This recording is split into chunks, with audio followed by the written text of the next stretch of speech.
I don't like it at all. I think it sends an incredibly bad message. I think it's real unfortunate that he's going this route, and I think that he's not treating it with the seriousness that it deserves.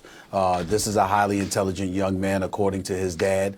He's a 4.0 student, straight A's. Obviously, he's highly intelligent. Made a stupid mistake. You can call it a mistake, or you can call it thuggish. Because when you go to another country and you're trying to steal, that certainly isn't the ideal level of behavior that you should be exercising. But he is a kid, and we understand these things happen. He was lucky and fortunate enough that the international incident that it became didn't lend itself towards them spending years or months or whatever the case may be in a China prison. That didn't end up being the case. But you come back to the States, you're at UCLA, you cause an international incident. It's a national embarrassment at the very, very least. And as a result, UCLA, the brand that you represent because you were a part of their institution, decides to exercise and exact the level of punishment that they would deem apropos.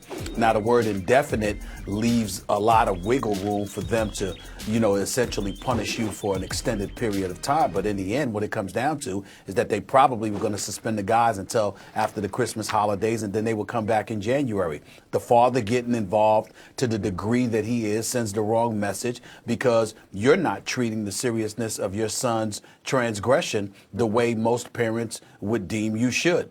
Not to mention the fact that you're really, really talking about him in terms of what, his future aspirations may be. I've spoken to NBA scouts about this kid.